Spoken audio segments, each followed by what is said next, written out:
Olá, queridas irmãs, queridos irmãos.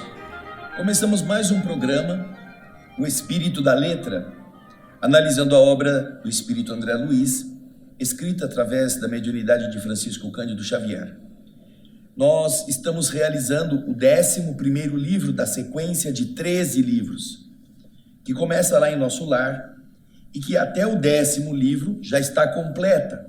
Toda leitura, comentário, sinônimo, explicações e inclusive ilustrações, quando isso existe, nós colocamos para você ver. O Projeto Imagem, em vários desses livros, ele apresentou determinadas cenas, facilitando a visualização. E nós estamos colocando para você, a fim de que você possa também acessar os livros anteriores no nosso canal no YouTube, youtube.com/O Espírito da Letra, tudo junto. Você terá acesso a todos estes 10 livros prontos e mais a este que está chegando já na parte final, porque este livro tem 26 capítulos e hoje nós vamos fazer o capítulo 16º. E eu fico muito contente de dizer isso a você, porque graças à sua participação, ao seu interesse, ao compartilhamento, nós, desde que começamos este projeto, já superamos os 10 milhões de visualizações. O próprio YouTube nos informou. 10 milhões de visualizações. Nós já estamos chegando a 10 milhões e 200 mil visualizações, que é um número surpreendente para uma obra como a de André Luiz, e isso só se concretiza porque as pessoas estão buscando e porque estão entendendo. Então, você que está nos acompanhando, estará ajudando a que outras pessoas possam conhecer essa linda sequência de livros. E mais do que conhecer, possam assistir. Porque a gente vai lendo e comentando. As palavras difíceis, a gente tem uma equipe que coloca sinônimos. E isso facilita porque o leitor que às vezes está passando pela obra sem ter o recurso de ir ao dicionário, não tem que ficar parando, não tem que se desanimar, porque eu não entendi essa palavra, vou ter que ir no dicionário, agora não tenho tempo. Não, já está tudo ali. E isso estimula o espírito ao conhecimento. Então, hoje, nós estaremos fazendo o capítulo 16. E como fizemos os anteriores, ele não precisa de resumo, porque André Luiz, nesses capítulos, está sendo muito claro, muito pedagógico. Daí, então, eu convido você a pegar o seu livro, Mecanismos da Mediunidade, e acompanhar conosco a leitura dos subtítulos. O capítulo 16 estará falando sobre o fenômeno magnético da vida humana. E você vai acompanhar aqui do lado o nosso texto. Nós estaremos lendo o texto original, sem precisarmos daquele resumo que eu fazia em alguns capítulos mais complexos, e você verá que dá para entender com muita tranquilidade. Aí está. O primeiro subtítulo é esse: Hipnose de palco e hipnose natural. André Luiz está dizendo, olha, analisando a ocorrência mediúnica, porque esse livro ele trata justamente do mecanismo da mediunidade. Ao analisar essa ocorrência na base do reflexo condicionado, aquilo que a gente aprendeu a agir, a refletir, a reconhecer de uma maneira condicionada, como nós já vimos anteriormente, nós vamos aqui, diz André, marcar mais alguns aspectos deste estudo, deste semelhante estudo na esfera do dia a dia. Assistindo ao fenômeno hipnótico indiscriminado, foi o capítulo 13 deste livro, Fenômeno Hipnótico Indiscriminado, capítulo 13.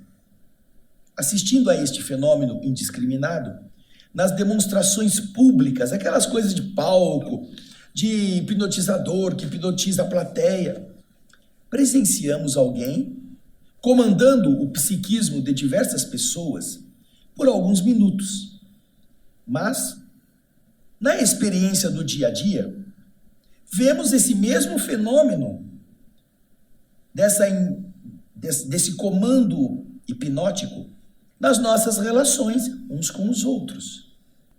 naquela exibição popular, o magnetizador pratica a hipnose que se apresenta, que se hierarquiza por muitos graus de passividade nos hipnotizados. Nem todos os hipnotizados são hipnotizados na mesma profundidade. É uma ação de campo aberto. Cada um vai permitir ser tocado até um determinado nível. E é o que ele está dizendo. Nessa hipnose indiscriminada, há uma hierarquia. Há os que são mais hipnotizados, os que são medianamente hipnotizados, os que quase não são hipnotizados. Mas na vida comum, todos praticamos espontaneamente essa hipnose, que ele chama aqui de sugestão, na qual a obediência maquinal vai se graduar também em cada um de nós, através de vários graus de rendição ou de aceitação da influência alheia. Esta situação começa no berço. Essa influenciação que no lar a gente observa já desde o começo. E olha, eu vou dizer uma coisa. Pelos estudos, pelas pesquisas, pela abordagem dos espíritos, inclusive, essa influenciação, ela vem antes do berço, inclusive no útero da mãe. Porque também o espírito, estando ligado ao feto, ele também está recebendo o impacto vibratório das opiniões, das emoções, das músicas que se escutam, das conversas que se tem. Ele já estará assimilando isso. É um fenômeno indutor. E isso é importante que a gente perceba. Portanto, neste capítulo, ele vai colocar em diversos ambientes como que acontece essa indução. E aí ele vai para o segundo subtítulo: Centro indutor do lar. O lar é o mais vigoroso centro de indução que conhecemos na Terra. A maneira de alguém que recebe esse ou aquele tipo de educação em estado de sonolência, como se nós estivéssemos sendo educados num período em que estamos dormindo, o espírito reencarnado, no período infantil, recolhe dos pais os mapas de inclinação e conduta que vão nortear-lhe a existência, em um processo semelhante ao da escola primária, aquilo que acontece na escola, pelo qual a criança é levada a contemplar ou mentalizar certos quadros, para depois refleti-los no desenvolvimento natural da instrução. Então ele está dizendo que já no lar encontramos esse foco indutor poderoso e que, trazendo do plano espiritual aquela entidade que estava naquele momento de sonolência, que é o que antecede a reencarnação, os 9 meses em que ele está assim mais... É um estado de perturbação natural. E depois, quando reencarna, ele precisa passar pelos meses de adequação do desenvolvimento final do cérebro, em que a mente do espírito ainda não pode usar o corpo. Então, neste período, ele já está sendo influenciado. É através daí que, quando ele assume essa lucidez do que ele é, onde ele está, que ele terá os pais como foco de influenciação. E isso é semelhante ao que acontece com a mesma criança quando ela vai para a escola primária. Na escola tem o quê? Tem brincadeira, tem joguinhos para desenvolver preliminarmente a atenção e a necessidade de adesão da criança. Por isso que logo no começo a escola primária ela é cheia de atrativos, pinturas na parede, brincadeiras, joguinhos. Para a criança gostar, ela vai então assimilando aquilo e aceitando esse fenômeno. É um processo de hipnose, positivo, é claro. Porém, também essa mesma técnica é usada pelas ações trevosas das criaturas materialistas que querem destruir a família, querem impor às crianças confusões mentais para usá-las como seus interesses. Isso tudo nós estamos vivenciando hoje, em que doutrinas de natureza materialista, inseridas em escolas, em professores de inclinações desta natureza trevosa, utilizam o seu poder de influenciação para deturpar a influência positiva dos pais, para dizer que a criança tem que saber o que ela é desde cedo, ela tem, se ela tem dúvida, ela vai ter dúvida, então ela vai poder pensar se ela é menino ou menina. Essa confusão toda que nós estamos vendo hoje é por causa disso que André Luiz está explicando. Porque na escola, se eles não conseguem acabar com a família, que é o que eles estão tentando também, se eles não conseguem acabar com a família como foco irradiador de luz, de instrução, de valores morais, na escola eles tentam, ao máximo, durante todo o período letivo, desde o pequenininho até a formatura do homem adulto, induzir o pensamento dessas criaturas ao que eles querem. De uma forma sutil, de uma forma legal, de amigo, de admiração e então depois de cooptação. André Luiz vai continuar a explicar. As almas valorosas, aqueles espíritos que quando renascem já são dotados de um elevado padrão moral, mais elevado, mais alto, por causa das aquisições já feitas em anteriores reencarnações, onde eles trabalharam, onde se sacrificaram e amadureceram, estas almas constituem exceções no ambiente doméstico. Elas são diferentes do restante, porque elas se sobrepõem a esse ambiente, exteriorizando a vontade mais enérgica daquilo que elas se fazem mensageiras. Então, um filho que seja um espírito mais elevado, ele pode ver os maus exemplos dos pais e, ao invés de imitá-los, censurar o pai e a mãe. Eles podem ser aqueles que chamam a atenção do adulto que é mentiroso, que é mesquinho ou que é viciado, para que ele não seja. Ao invés do filho imitar, o filho fazer a mesma bobagem, ao contrário, são os espíritos já mais maduros. Então, eles são exceções, mas existem.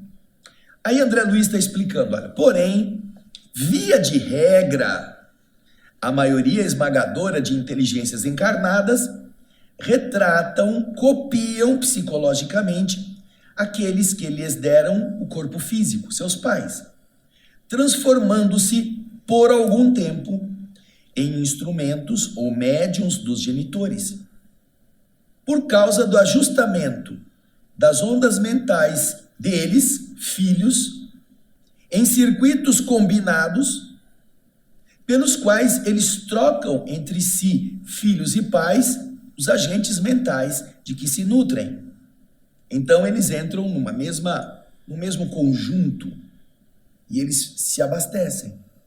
Os pais dão exemplo, os filhos acatam, os filhos se interferem, os filhos imitam, e os pais ficam nesse ciclo de serem cooperadores dessas energias mentais.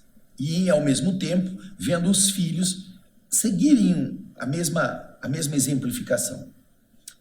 Agora, essa é a grande maioria em que os espíritos dos filhos assimilam a onda mental dos seus genitores e aderem a elas. Aí o que acontece? André Luiz vai explicar. Somente depois que as experiências mais fortes vão renovar a sua aparência interior, que os filhos passem por essas experiências mais candentes e então eles comecem a mudar o que eles receberam dos pais, é que estes filhos costumam alterar de maneira mais ampla aqueles moldes mentais recebidos dos pais. Então, a primeira infância, dentro de casa, é uma manifestação de pais que querem que os filhos tenham determinado caminho. Porém, depois que os filhos crescem, quando eles começam a ter mais experiências, ainda mesmo na infância, eles começam a a pensar, não, mas não é bem isso, não é isso que eu quero, e eles começam então a alterar aquele mapa mental, aquele molde mental que eles receberam. Alguns fazem isso de uma forma natural, outros fazem isso de forma violenta, rebelde. Mas agora, no próximo subtítulo, André Luiz vai continuar explicando. Outros centros indutores. O lar é o primeiro, mas existem outros centros que também induzem a mente infantil a procurar uma colocação dentro da sociedade, dentro de si mesmo. E ele começa nos dando uma explicação muito interessante. E essa explicação, antes de eu ler, eu quero dizer a você, realça a importância da divindade nos planos de elevação de todas as criaturas. Então, Deus, utilizando-se desse mecanismo, não deixa nenhum de seus filhos, não importa o nível evolutivo que estejam, sem amparo. E é isso que André Luiz vai começar a explicar agora no texto. Vamos aí. Em todos os planos, determina a providência do Criador que a criatura seja amparada com segurança.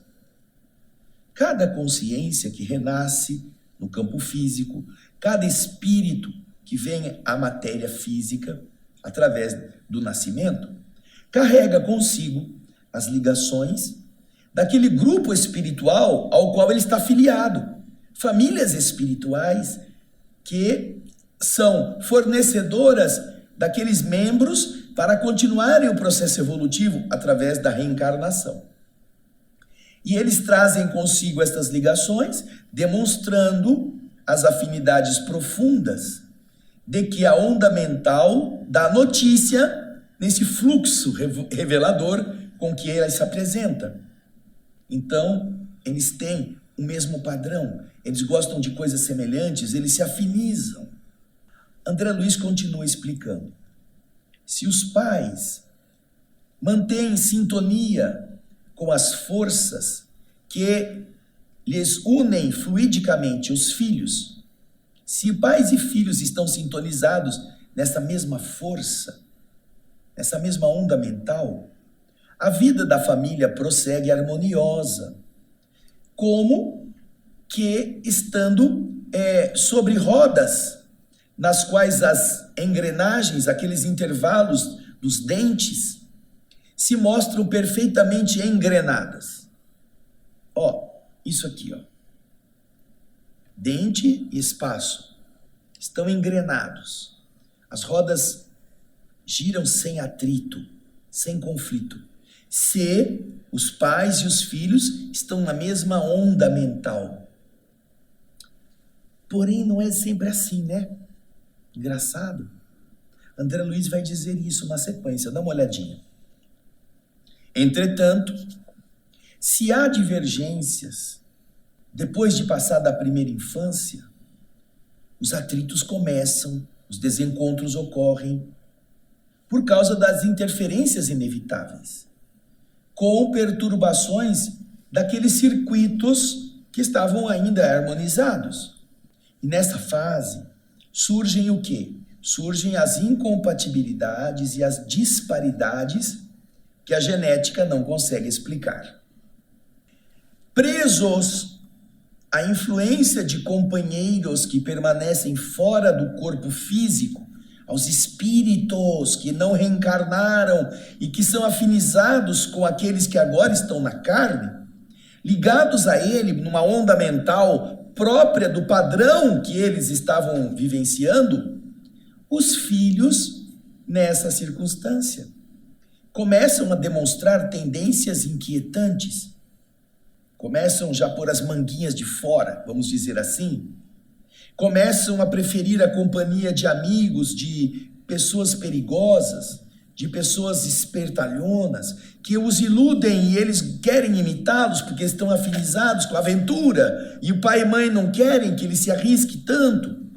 E então, nesta fase, como está no texto, os pais já não conseguem interpor a autoridade de que se revestem, porque o espírito do filho já começa a procurar ondas mentais que sejam mais adequadas à sua tendência.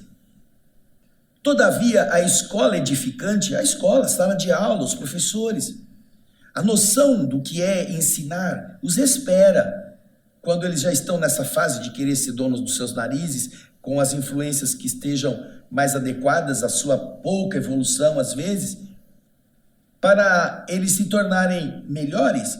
A escola estará ajudando a restaurar desde cedo nos filhos as noções de ordem superior diante da vida, exaltando os conceitos de elevação moral que são imprescindíveis ao aprimoramento da alma. A escola tem essa tarefa, a escola ajuda a criatura a encontrar o norte. Escola tem horário, escola tem uniforme, escola tem disciplina, escola tem professor que ensina disciplinas para comportamentos, a escola organiza para os rebeldes aquilo que eles precisam, pelo menos, começar a se disciplinar.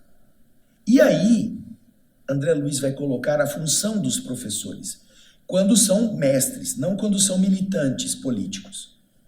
Então ele diz o seguinte: os mestres, então, esses mestres comuns das escolas se transformam em orientadores dos aprendizes, dos alunos, que, se estiverem atentos ao ensino, eles agora se transformam em médiuns temporários das mentes que os instruem, através do mesmo fenômeno de harmonização das ondas mentais que estava acontecendo na família. Só que agora não é mais pai nem mãe, é o professor. Porquanto, o professor, ao ensinar, ele tem que diminuir a velocidade das suas oscilações mentais. Ele já sabe, ele é capacitado, ele já é experiente, as suas ondas mentais são rápidas, mas ele tem que fazer os alunos que não entendem nada conhecer aquilo. Então, eles têm que diminuir essas oscilações que eles emitem quando transmitem o conhecimento. A velocidade não pode ser acelerada. Eles têm que falar a linguagem dos alunos. Por quê? Porque eles têm que adequar-se à capacidade dos alunos. Enquanto que os alunos, ao aprenderem, eles tornam as suas oscilações mentais mais rápidas do que eles estão acostumados, do que são características deles. Verificando-se, então, o necessário ajuste de nível para que a troca dos agentes espirituais se faça com segurança. Então, o professor tem que ter paciência, tem que saber explicar, tem que falar da forma que aquele aluno que não tem conhecimento nenhum precisa para entender. E tem que ficar aberto a reexplicar, a ouvir a dúvida, a perceber onde ele não entendeu direito. Enquanto que o aluno precisa acelerar seu raciocínio para fazer as combinações e tentar assimilar. Então, um tem que subir, enquanto o outro tem que baixar. Esse é o processo da hipnose, da indução na escola. Agora ele vai dizer os alunos rebeldes. Os discípulos, os alunos que fogem deliberadamente ao dever da atenção, que ficam brincando, que ficam desatentos, relaxando os compromissos da escola que eles abraçam, eles permanecem afastados do benefício do aprendizado, ligados a círculos outros, que lhes atrasam a marcha na direção da cultura, porque eles fogem dos exercícios que lhes favoreceriam mais ampla iluminação íntima. Eles não querem aprender, então são preguiçosos. Preguiçosos. A mente está numa velocidade e não quer sair dela. Então eles perdem tempo, eles vão gastar mais tempo para poder sair daquele nível e chegar num nível melhor. André Luiz vai continuar explicando uma coisa também muito interessante. E além da escola, diz ele no texto, surgem para os filhos do lar terrestre, os habitantes do mundo, as obrigações do trabalho profissional. Vai ter que ganhar a vida, vai ter que trabalhar de alguma forma. Em que a personalidade segue nesse rastro da vocação, ele tem a inclinação para determinada área, Então ele vai pesquisando, vai vivenciando aquilo que já é fácil para ele. Ou ele adquire, ele vai somando experiências que ele já teve na vida passada e vai procurar, com essas experiências, construir o seu caminho. Cada oficina de ação construtiva, olha como André Luiz chama os diversos postos de tarefa na Terra, os diversos tipos de profissão. Cada oficina de ação construtiva. Olha só. A oficina não é só onde conserta carro, é o ambiente do trabalho no banco, o ambiente de trabalho no hospital, o ambiente de trabalho no atendimento das pessoas no departamento público, o ambiente de trabalho em profissão liberal, no dentista, na farmácia.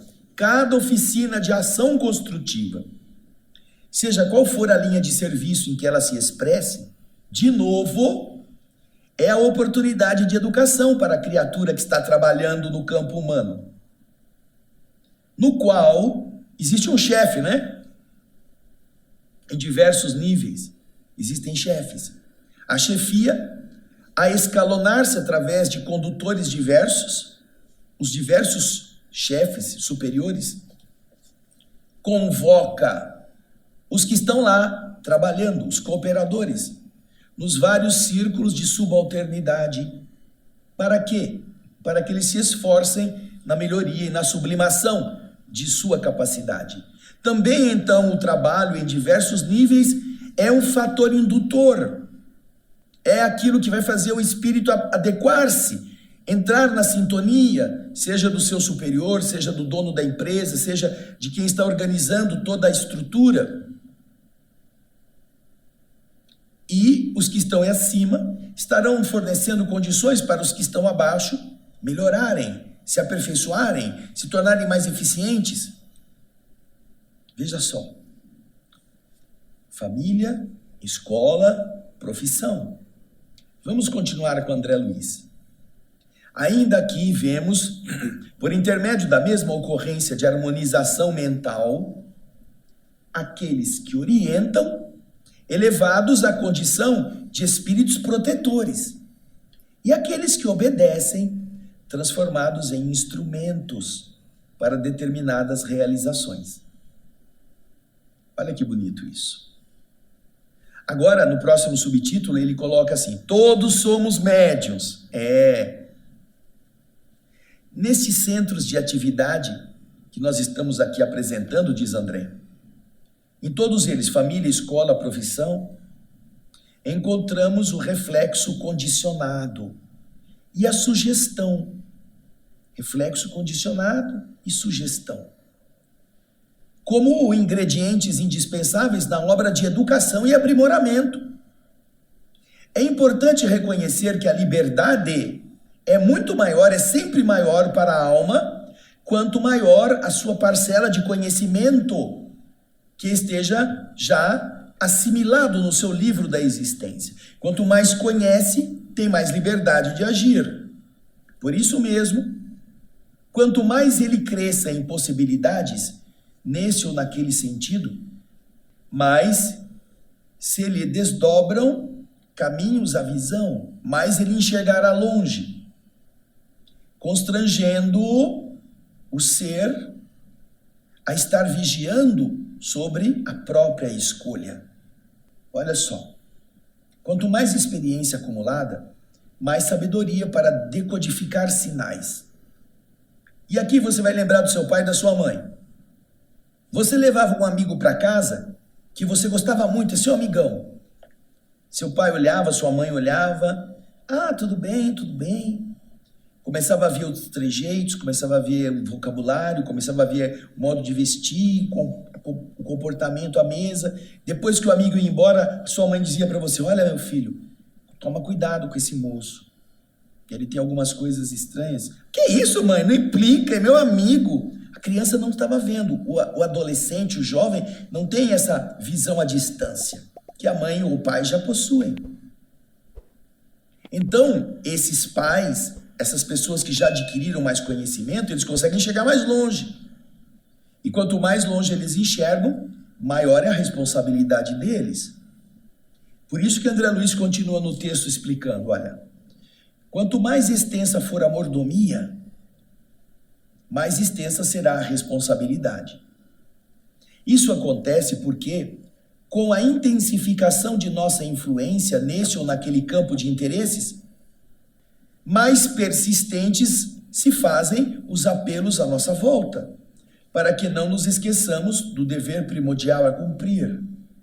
Você agora é capacitado e os outros que não são? Você não tem que ensinar nada para eles? Você agora conseguiu grandes recursos, vai gastá-los só em seu próprio benefício? Você não pode ajudar outros, mas se aumentam os âmbitos de ação daquele que conhece.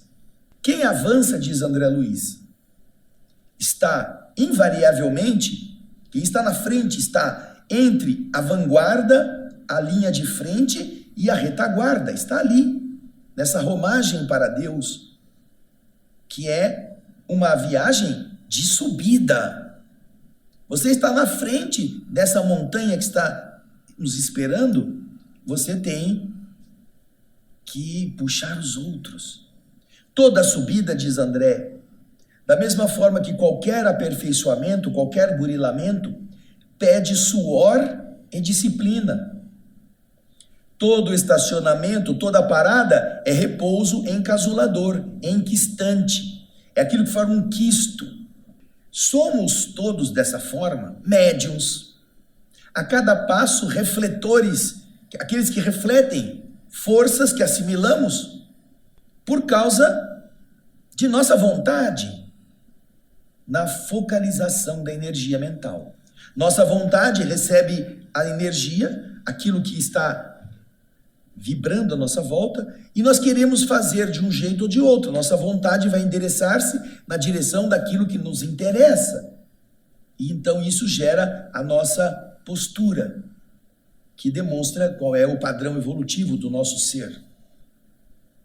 Então a gente vê que, na verdade, todos nós somos médiuns, estamos nos influenciando, estamos procurando fazer aquilo que a gente acha que é melhor. Alguns estão tentando desestruturar os outros, e você precisa ter essa noção. E olha, a televisão é um fator indutivo dos mais perniciosos quando levados para manter as pessoas no padrão inferior dos instintos primitivos. Comer, relacionar-se sexualmente, desfrutar de vícios. Por isso que você vê programas perversos em que eles oferecem para você a promiscuidade dentro de um ambiente 24 horas monitorado com as câmeras, e você escuta as conversas, as relações sexuais desajustadas, aquele lixo moral, eles visualizam para você, eles transferem para você, e aqueles que estão no mesmo padrão, na mesma onda mental, vão querer assistir. Isso é hipnose, que está em toda parte. No noticiário fajuta, na mentira que eles querem transformar em verdade, na ilusão das lutas de classe. Tudo isso é ação materialista para desvirtuar o equilíbrio da sociedade e, com isso, comandar, utilizando o fator da energia mental. Agora, o subtítulo que vem é perseverança no bem. André Luiz nos explica: é indispensável recordar a necessidade da perseverança no bem. O comprazimento, a satisfação nessa ou naquela espécie de atitude ou de companhia, de leitura ou de conversação menos edificante, estabelece em nós o reflexo condicionado, pelo qual, de forma inconsciente, nos voltamos para as correntes invisíveis que estas conversas, leituras, companhias e etc. representam. É desse modo que formamos hábitos indesejáveis pelos quais nos fazemos alimento, pratos suculentos para entidades vampirizantes. É a bebida, é a volúpia, é a luxúria, é o prazer, é o gozo, é a ambição, é a inveja, é o desejo de ter mais, é o prazer de gastar. E essas entidades, entendendo a nossa onda mental, se acoplam e estimulam mais. Diz André que isto acaba nessa maneira de apresentar estruturas vivas para moléstias fantasmas.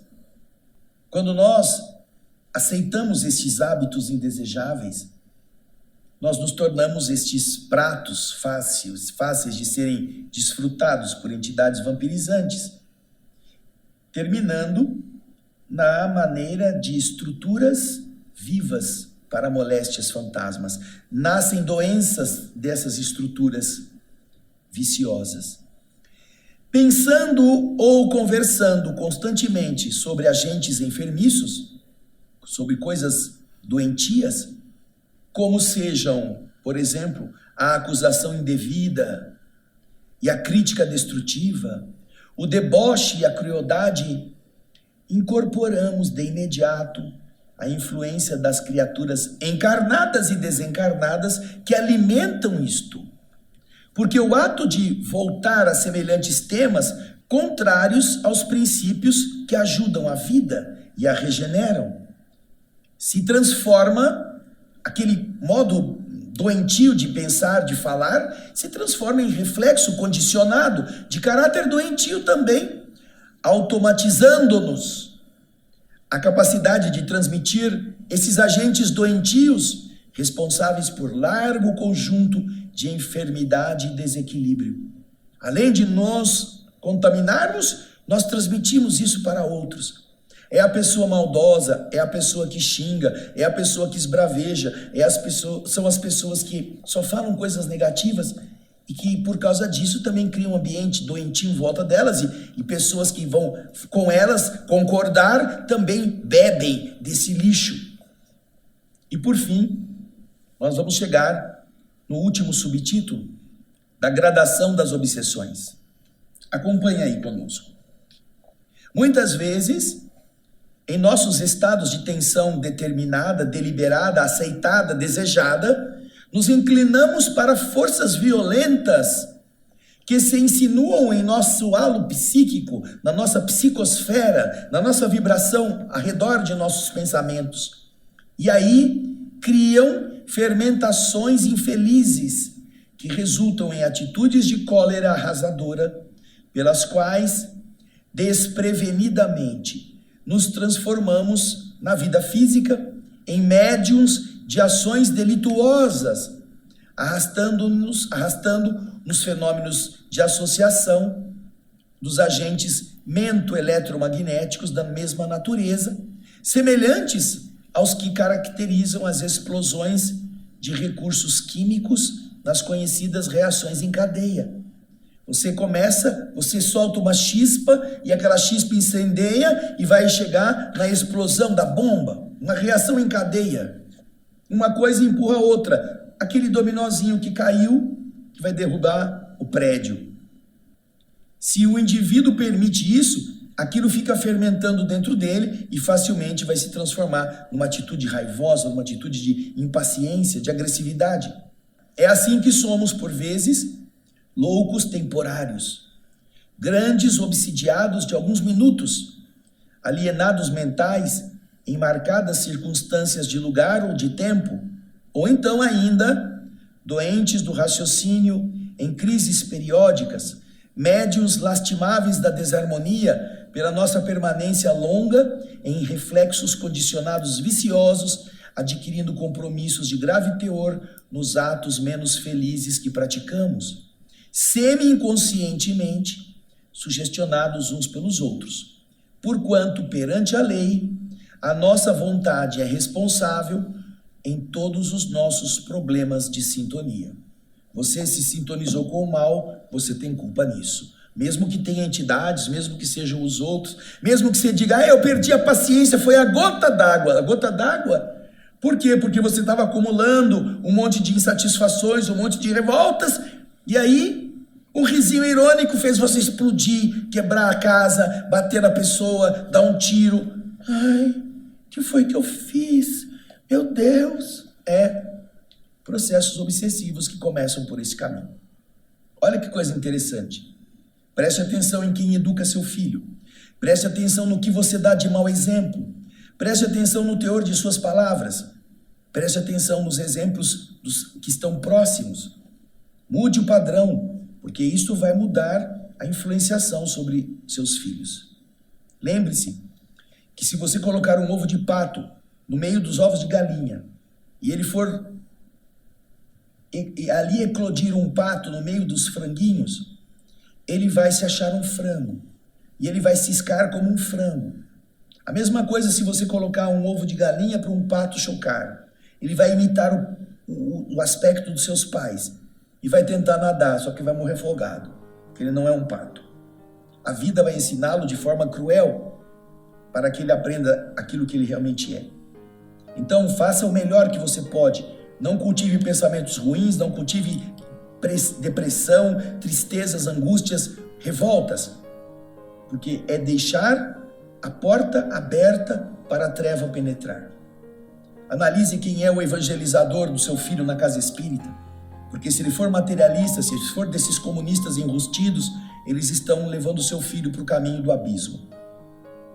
Veja se o dirigente da instituição sabe disto, porque ele será corresponsável por essa tragédia. E se ele não mudar, mude de centro espírita, porque aquele não será um bom lugar para você nem para a sua família. No próximo capítulo, efeitos físicos, será muito interessante também, mas isso é na semana que vem. Muito obrigado pela sua audiência, pelo seu carinho. Espero que você tenha apreciado tanto quanto a gente apreciou os ensinamentos de André Luiz neste capítulo 16. E a gente te espera na próxima semana no nosso programa O Espírito da Letra. Até lá, um grande abraço e muita paz.